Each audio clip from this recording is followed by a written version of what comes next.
Moi, je suis, je dirais, en bas de la pyramide. On est des services territoriaux, très près du terrain.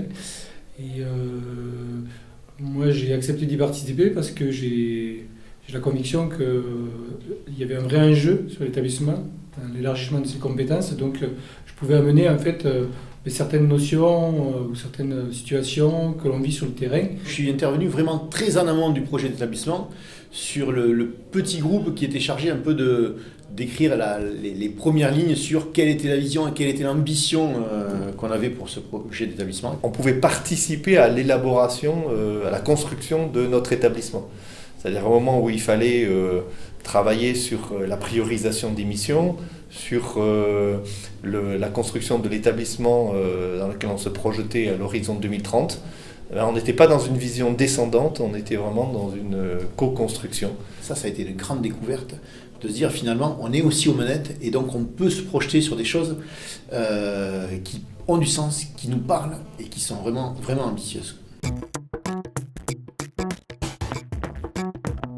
Ça m'a apporté, je pense, une forme de réflexion sur moi-même et de légitimité, c'est-à-dire qu'au départ, je ne me sentais pas en position ou correctement positionné pour prendre part au débat. En fait, j'étais un petit peu dans l'attente. En gros, j'attendais que la direction générale donne un peu les pistes de réflexion. Les membres de l'équipe projet, ils ont bénéficié de formation à des nouvelles techniques d'animation parce qu'on a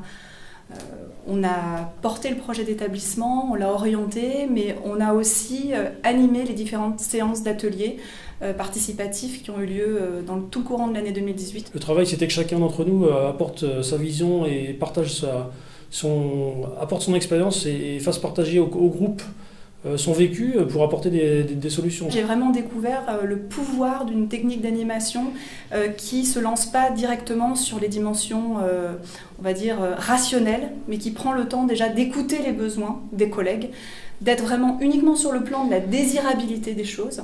Et puis, dans un deuxième temps, on va sur la faisabilité technique, la viabilité économique, qui d'habitude est vraiment le prisme de travail qu'on prend très directement au sein d'un établissement public. Ça confirmait un besoin ou une pratique qu'on avait déjà un petit peu, à savoir de travailler plus en réseau, de travailler en mode projet, d'adopter des approches de management, je dirais plus modernes, ou en tout cas plus en phase avec la société et l'AFB d'aujourd'hui. La difficulté pour moi, ça va être d'arriver à mettre en œuvre ces belles idées. Et donc, je pense qu'il va falloir beaucoup d'animation, mais j'ai confiance, je pense qu'on va y arriver.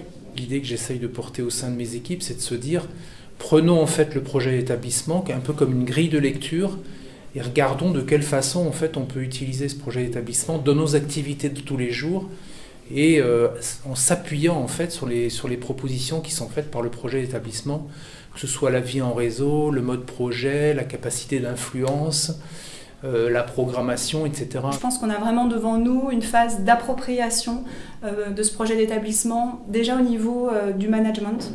Je pense que les managers, ils ont besoin de digérer tout ce qu'il y a dans ce projet d'établissement qui est hyper vaste, hyper transversal, qui est agrégateur de plein de demandes. Donc il faut qu'ils s'approprient ça, qu'ils se disent, bon, dans tout ce que le projet d'établissement propose, qu'est-ce qui va vraiment parler à mes équipes, qu'est-ce qui répond aux besoins de mes équipes, et comment je vais aller leur en parler. C'est le travail qui a été fait en fait sur le positionnement de l'établissement, qui, comme on l'a dit déjà plusieurs fois, n'est pas un établissement technique, mais qui est bien un établissement qui accompagne en fait l'évolution de la société. On travaille déjà en réseau, mais au sein de notre unité, je pense que le projet d'établissement nous invite à travailler en réseau et en projet plus largement avec tous nos collègues de l'AFB. Changer de posture par rapport aux agents, de se mettre en situation de valoriser les compétences, d'accepter que les agents soient beaucoup plus autonomes pour mieux se valoriser et être plus performants. Donc ça accepte de relâcher le cadre, ça ne veut pas dire qu'il n'y a pas de cadre, mais au moins de le relâcher pour faire monter en compétence des agents qui ont des vraies compétences, parfois ignorées dans les services. Donc voilà, c'est un changement de posture très fort des managers pour que, in fine, tout le monde se retrouve dans un projet tabac avec le même objectif. Le vrai enjeu maintenant, on fusionne avec l'ONCFS.